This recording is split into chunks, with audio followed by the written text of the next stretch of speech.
मी ज्ञानाच्या अथांग सागराला, समतेच्या प्रेरणकर्त्याला आणि मानवमुक्तीच्या संघर्षाचा लढा देणाऱ्या रक्षकाला मी या ठिकाणी अभिवादन देण्यासाठी आलेली आहे.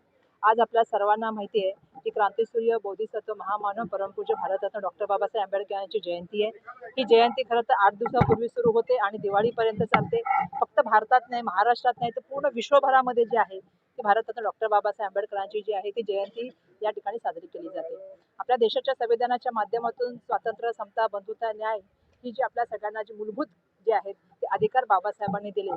आणि मला अपेक्षा आहे की आज ज्या वेळेला आपण जाणतो की बाबासाहेबांचा उल्लेख, त्यावेळी बाबासाहेबांनी सांगितलं होतं की मी हे देशाचं संविधान जे आहे ते देशाला अर्पण करत आहेत आणि जे हे हात जे देशाचं संविधान सांभाळणार आहेत ते हातावर देशाचं संविधान कसं असेल हे अवलंबून आहे. आणि म्हणून आज देशामध्ये ज्या वेळेला जातीपातीचं, धर्माचं राजकारण मोठ्या प्रमाणामध्ये सुरू आहे, जातीमध्ये तेढ निर्माण करण्याचा प्रयत्न केला जात आहे, सामाजिक सलोखा बिघडवण्याचं काम केलं जात आहे. महाराष्ट्र ज्याला छत्रपती शिवाजी महाराज, क्रांतिज्योती सावित्रीबाई फुले, महात्मा फुले, छत्रपती संभाजी महाराज आणि राजर्षी शाहू महाराज आणि भारतरत्न डॉक्टर बाबासाहेब आंबेडकरांचा जो आहे तो या ठिकाणी जो आहे एक वारसा आहे आणि त्या महाराष्ट्रामधलं पुरोगामित्व आणि प्रगतत्व राहिलं पाहिजे ही मला या ठिकाणी अपेक्षा आहे. पण दुर्दैवाने आज आम्ही बघतो की सामाजिक सलोखा, जाती राजकारण त्या ठिकाणी वाढत आहे. आणि अशा वेळेला मला सांगायला पाहिजे की बाबासाहेबांनी सांगितलं होतं, मी प्रथमतः भारतीय, द्वितीयतः भारतीय, अंततः मी भारतीय नाही. त्यामुळे भारताच्या लोकांना आणि भारताला कसं प्रेम देता येईल, भारताला कसं त्या ठिकाणी प्रलुब्ध करता येईल, मोठ्या प्रमाणामध्ये विकास करता येईल, या दृष्टिकोनातून येणाऱ्या काळामध्ये काम व्हावं. मी या ठिकाणी ज्यावेळेला अभिवादन केलं त्यावेळेला मी हीच प्रेरणा आणि निर्धार व्यक्त करते की त्या ठिकाणी जे आहे ते आज बाबासाहेबांनी जे आम्हाला शिकवलं आणि बाबासाहेबांच्या शिकवणी आणि प्रबोधनातून आम्ही जे घडलो. कारण वर्षा गायकवाड या ठिकाणी पोहोचण्यामागची सगळ्यात मोठी पुण्याई कोणाची असेल तर बाबासाहेबांची. आणि त्यामुळे जे आम्ही यापर्यंत पोहोचले त्या भारताला आम्ही काय देऊ शकतो आणि भारताला आम्ही एकत्र कसं ठेवू शकतो, अखंड कसं ठेवू शकतो आणि समृद्ध कसं करू शकतो या दृष्टिकोनातून प्रयत्न करायचा. आपण जर बघितलं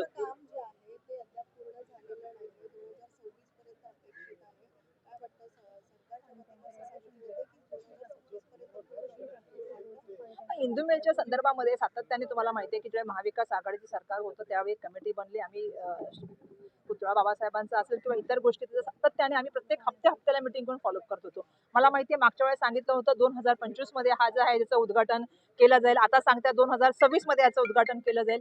खरं तर आमच्या याला खूप गोष्टीला आमचा याच्यावरती प्रश्न आहे. खूप मोठ्या प्रमाणामध्ये जो पुतळा होतोय त्याच्यावरती खूप लोकांच्या त्या ठिकाणी ऑब्जेक्शन आहे.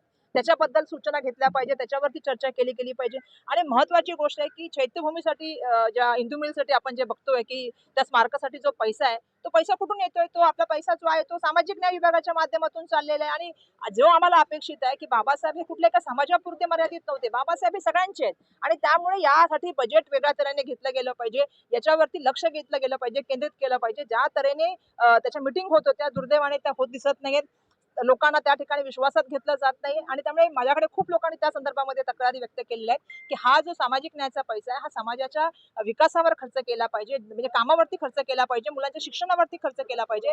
आणि जो बाबासाहेबांच्या लागणारा इंदू मिलचा पैसा हा राज्य सरकारने जनरल बजेटमधून सुद्धा त्या ठिकाणी दिला पाहिजे. दुर्दैवाने आम्ही बघितलं की मधल्या काळामध्ये एका वेगळ्या योजनेसाठी सुद्धा पैसा डायव्हर्ट केला गेला. त्यामुळे मला या ठिकाणी सांगायचं सरकारला की आमचं हे काय म्हणतात, आमची अस्मिता आहे, आमचं आधारस्थान आहे, आमचं दैवत आहे. आणि त्यामुळे आम्हाला अपेक्षित आहे की चैत्यभूमीचं बरोबर बाजूला असलेले इंदू मिल हे कधी त्या ठिकाणी होणार. आम्हाला मागच्या वेळेस सांगितलं होतं 2024 ला होणार, नंतर सांगितलं 2025 ला होणार, आज तुम्ही सांगताय 2026 ला होणार. एक्झॅक्ट सरकारची भूमिका काय, सरकारची याबद्दल दुर्लक्ष तर होत नाही ना, आणि सरकार यामध्ये गंभीर आहे का, हा या ठिकाणी सगळ्यात महत्वाचा प्रश्न आहे. आणि म्हणून अनुयायी म्हणून बाबासाहेबांची मी त्यांना सांगू इच्छिते की एक वेळ अशी येईल की लोक तिथे घुसतील आणि त्या ठिकाणी लोकच होऊन त्या ठिकाणी पुढाकार ते स्मारक पूर्ण करतील. बाबासाहेबांना अपमानित करण्याचं काम काँग्रेसने केलं. काँग्रेस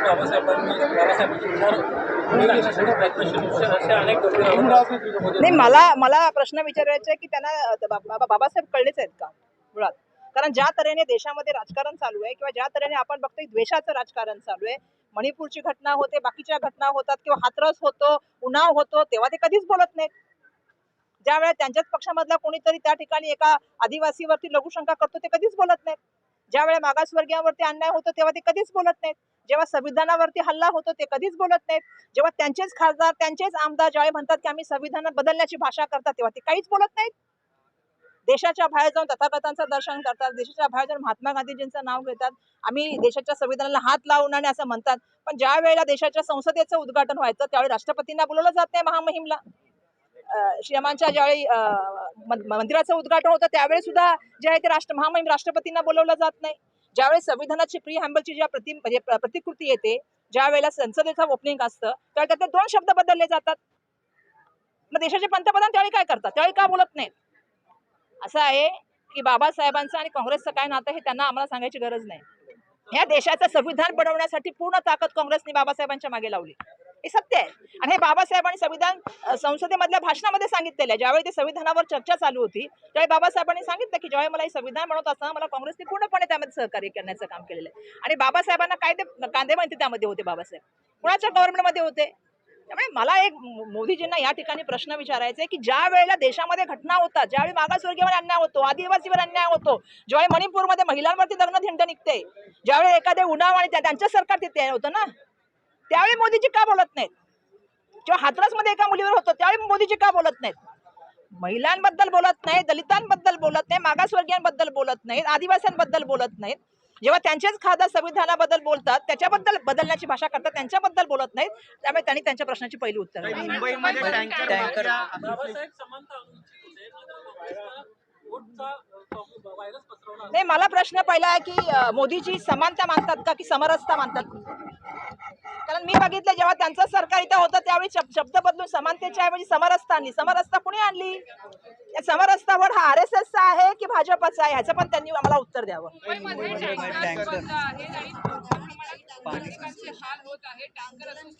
बिलकुल. मला तर म्हणून तर बोलते की केंद्र सरकारची काय भूमिका आहे जी मी बघितलं. त्यांनी तो मध्ये नियम आणला. केंद्र सरकारला माझा प्रश्न आहे की तुम्ही हवा आम्हाला शुद्ध देऊ शकत नाही? तुमचे सरकार असलं डबल इंजिन द्या, ट्रिपल इंजिन द्या, कशाला द्या? यासाठी द्या. डबल इंजिन दिलं नाही ते. आज रस्त्यांची अवस्था काय? आम्ही मुवमेंट करतो रस्त्यांसाठी. आज तुम्ही मला सांगा हवा काय मुंबईची? आज मुंबईच्या डेव्हलपमेंट मध्ये काय, हेल्थ व्यवस्था काय? आज मुंबई महानगरपालिकामध्ये 3 वर्षापेक्षा जास्त काळ झाला नगरसेवक नाही. राज्य सरकारच्या हातामध्ये कारभार आहे. यांनी मध्ये कायदा करून आणला ना, आता मुंबई, मी आजच सकाळी वाचलं की मुंबई महानगरपालिका कायद्यामध्ये बदल करते, हे करते, ते करते. अरे मुंबईकर पाण्यासाठी सर्वांना पाणी मिळावं हे धोरण आहे खरं तर. अरे पाणी सोडून द्या, तुम्ही टँकर माफिया सोडून द्या, बाकी सगळं सोडून द्या. तुमचे कायदेच असे कचक करताय की ज्याच्यामुळे मुंबईकरांना आज पाणी मिळत नाही. किती दिवसापासून आज संप चालू आहे? काही तोडगा निघतोय का याच्यावरती? आणि जर हा तोडगा निघणार नाही तर सर्वसामान्य माणसाला पाण्यापासून त्या ठिकाणी बाजूला राहावं लागतं, वंचित राहावं लागतं. आणि ह्याला जबाबदार तर कोण असेल? तर मुंबई महानगरपालिकेपेक्षा राज्य सरकार आहे. राज्य सरकार आणि केंद्र सरकार घ्या ना निर्णय इलेक्शनचा. इलेक्शन करायचं नाही, वरून तुम्ही निर्णय पाठवायचे केंद्र सरकारच्या माध्यमातून, विहिरी हे करणार, ते करणार, असे टँकरवर नियम लावायचे. आणि त्याच्यामुळे या ठिकाणी अशी सर्वसामान्य मुंबईकरांचे त्या ठिकाणी मोठ्या प्रमाणामध्ये जे आहे ती त्या ठिकाणी हाल होत आहेत मुंबईमध्ये. मेहुल चोक्सी याला बेल्जियम मधनं ताब्यात घेण्यात आलेला आहे, परंतु जो गैरव्यवहार झाला त्यामध्ये सर्वसामान्यांचे पैसे हे अडकलेले आपल्याला पाहायला मिळतात. 13,500 मी तर आता बघते की आता मला अपेक्षित आहे की आता मी बघितलं की मधल्या काळामध्ये आपल्या महाराष्ट्रामध्ये पण खूप लोक फरार झाले. म्हणजे वरळीच्या केसमध्ये झाले, इतर केसमध्ये झाले. ज्यांनी छत्रपती संभाजी महाराजांवरती बोलले, शिवाजी छत्रपती महाराजांवरती बोलले, ते कोरटकर आणि बाकीचे लोक पण मधल्या काळात गायब झाले. फरार होण्याची तर म्हटली परंपरा झाली आहे महाराष्ट्राला आणि देशाला. त्यामुळे देशामध्ये बहुतेक मंडळी गेलेली आहेत बाहेर. शोधून आणा त्यांना. करोडोचे भ्रष्टाचार त्यांनी केले. सर्वसामान्य माणसाला फसवून किती त्या ठिकाणी झाले. म्हणजे मी तर काय काय गोष्टींबद्दल बोलू इच्छिते. दुर्दैवाने आज कोणी त्या टोरस बद्दल बोलत नाहीये, बाकीच्या बद्दल बोलत नाही. आणि सर्वसामान्य माणसांचे पैसे अडकलेत. गरिबाने कर्ज काढून ते पैसे दिलेत. त्या बँका तुम्ही हे केल्या, PMC बँक, सगळ्या बँका, पंजाब नॅशनल बँक, काय त्याचं झालं पुढे? लोकांना पैसे मिळत नाहीयेत. त्यामुळे अशी करोडो लोक पळून गेलेल्या माणसांना जर ते एअरपोर्ट मधून जातात, तुम्ही त्यांना हे करू शकत नाही, म्हणजे याच्यामध्ये किती मोठा भ्रष्टाचार आहे समजू शकता.